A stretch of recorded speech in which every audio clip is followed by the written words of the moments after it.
Good afternoon students. आज हम पढ़ेंगे बापू जी के बारे में। किसके बारे में पढ़ेंगे? बापू। आप सब बापू जी को जानते हो? Very good. बापू जी, उन्होंने हमारे देश को क्या दिलाई थी? आज़ादी दिलाई थी। तो आज हम बापू जी के बारे में पढ़ेंगे कि उनका बचपना और वो किस तरीके से आज़ादी दिलवाया, उनकी पढ़ाई, इन सब चीज़ों के बारे में हम पढ़ेंगे। तो आज का जो हमारा चैप्टर है उसका नाम है ऐसे थे बापू। देखिए, ये पेज नंबर 67 पे है।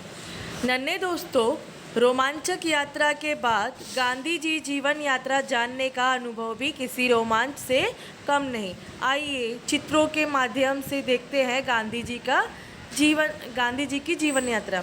यानी अब हम गांधी जी किस तरीके से जीते थे, उनका पढ़ाई लिखाई, उनका रहन सहन, इन सब चीज़ों के बारे में हम पढ़ेंगे।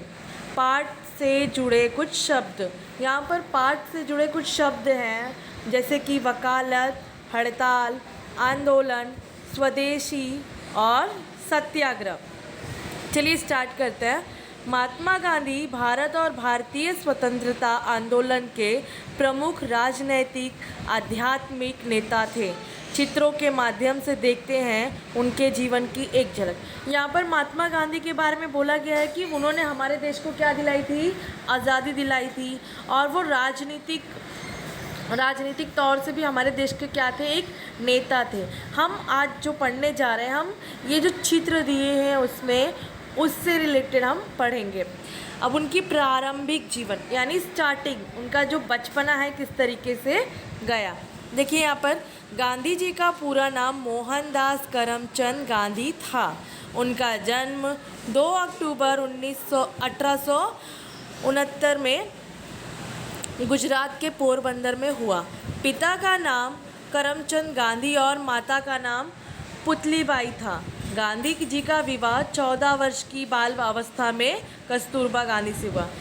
यहाँ पर गांधी जी के बचपन के बारे में बताया गया, उनका पूरा बचपना, उनका जन्म कब हुआ, उनकी मम्मी का नाम, उनके पापा का नाम और उनकी वाइफ का नाम यानी पत्नी का नाम।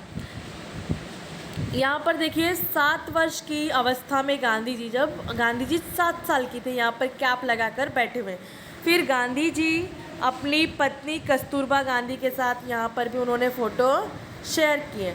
अब उनकी शिक्षा यानी स्टडी से रिलेटेड, पढ़ाई से रिलेटेड, 1887 यानी 1887 में गांधी जी ने 10वीं पास की और 1888 में यानी 1888 में कानून की पढ़ाई करने के लिए यूनिवर्सिटी कॉलेज लंदन चले गए। उन्होंने अपनी पढ़ाई कहाँ से की है? लंदन से।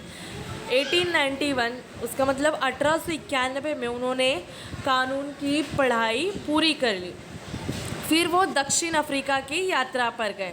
यहाँ गांधी जी को भारतीयों के साथ भेदभाव का सामना करना पड़ा। प्रथम श्रेणी कोच की वैध टिकट होने के बावजूद तीसरी श्रेणी के डब्बे में जाने के लिए कहा गया। इनकार करने पर उन्हें ट्रेन से बाहर फेंक दिया गया। इसी तरह की बहुत सी घटनाएं गांधी जी में सामाजिक अन्याय के प्रति जागरूक का कारण बनी। सन 1915 में गांधी जी दक्षिण अफ्रीका से भारत लौट आए। जब गांधी जी दक्षिण अफ्रीका में गए तो वहाँ उनके साथ भेदभाव किया गया कि यार ये तो भारतीय है। वहाँ फर्स्ट क्लास की ट्रेन की टिकट निकाली थी और उन्हें फर्स्ट क्लास में ना बैठा के उन्हें थर्ड क्लास के डब्बे में बैठाया गया। इस तरीके के बहुत सारी घटनाएं गांधी जी के साथ घटित हुई हैं। अब यहाँ पर हमें बताया गया है भारतीय स्वतंत्रता संग्राम के लिए संघर्ष, यानी हमारे जो भारत, उन्होंने, ब्रिटिश लोगों ने हमें कब्जे में किया था, हमें अपना गुलाम बनाया था, उसके लिए उन्होंने कितने संघर्ष किए। चंपारण और खेड़ा गांधी जी की पहली बड़ी उपलब्धि, जिसमें गांधी जी ने जमींदारों को दमनकारी नीतियों के विरुद्ध आवाज़ उठाई, कई हड़तालों और विरोध प्रदर्शन का नेतृत्व किया। इसी संघर्ष के दौरान रविंद्रनाथ टैगोर ने उन्हें महात्मा और सरदार पटेल ने उन्हें बापू का नाम संबोधित किया। मतलब लड़ते लड़ते जैसे सरदार पटेल और रविंद्रनाथ टैगोर जी ने भी उनका साथ दिया और उन्होंने उनका प्यारा सा नाम रखा बापू। असहयोग आंदोलन या असहयोग यानी किसी का भी सहयोग नहीं, साथ नहीं। गांधी जी ने असहयोग, अहिंसा और शांतिपूर्ण प्रतिकार को अंग्रेजों के खिलाफ शस्त्र के रूप में उपयोग किया। उन्होंने विदेशी वस्तुओं का विरोध किया और खादी वस्त्रों व स्वदेशी वस्तुओं पर जोर दिया। यानी जो हमारे देश में कपड़े आते थे, वस्त्र, दैट मीन्स कपड़ा होता है, वो कहाँ से आते थे? विदेश से आते थे। तो उन्होंने विदेश से जो कपड़े आते थे उसका विरोध किया और अपने भारत में कपड़ा निर्माण शुरू किया।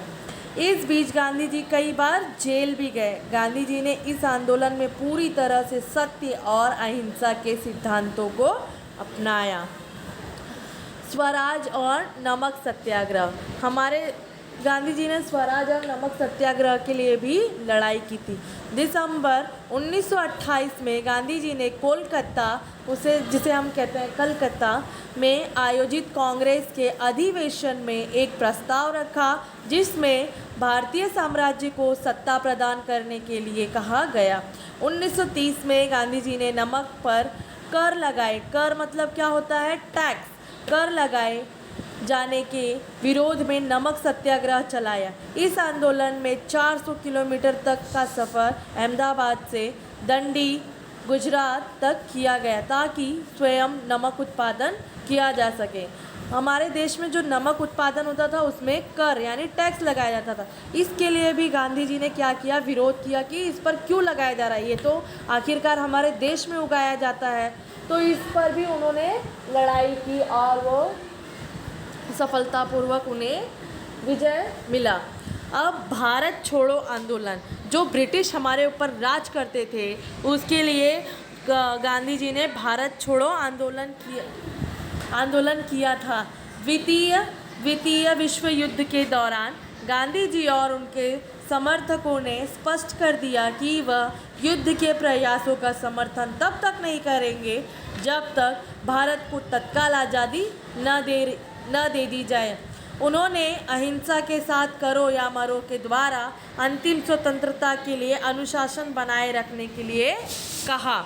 गांधी जी ने करो और मरो का नारा लगाया, या करो या तो मरो। हमें क्या करना है कि ब्रिटिश लोगों को अपने देश से बाहर भगाना है। देखिए यहाँ पर गांधी जी बैठे हुए हैं आंदोलन में।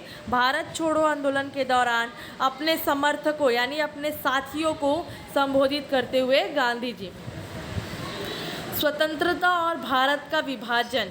हमारे देश को जब स्वतंत्रता मिली सन 1946 में कांग्रेस नेताओं ने व्यापक स्तर पर हो रही हिंदू मुस्लिम लड़ाई को रोकने के लिए भारत पाकिस्तान की बंटवारे की योजना मंजूरी दे दी। शुरू में गांधी जी इस बंटवारे के विरोध में थे, लेकिन सरदार पटेल के समझाने पर उन्होंने अपनी मंजूरी दे दी। इसी विभाजन के साथ 1947 में हमारा भारत देश आज़ाद हो गया। अंतिम यात्रा। 30 जनवरी 1948 को नाथूराम गोडसे नामक व्यक्ति ने गांधी जी की उस समय गोली मारकर हत्या कर दी जब वे शाम को नई दिल्ली के बिरला भवन में प्रार्थना के लिए जा रहे थे। उन्होंने क्या किया? हमारे बापू को गोली मार दी। देखिए यहाँ पर नई दिल्ली स्थित वह स्थान जहाँ गोली मारकर गांधी जी की हत्या कर दी गई थी। अपने पूरे जीवन काल में गांधी जी अनेकों बार जेल गए और अनेकों आंदोलन किए।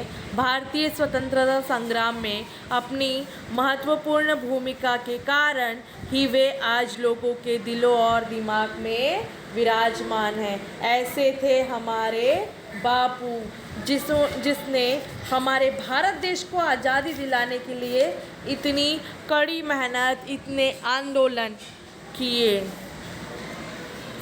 Understood everyone. आप लोगों को अगर ये चैप्टर समझ में आया है तो वेरी गुड, और आप लोगों को इसे एक एक बार रीड करना है। Thank you everyone.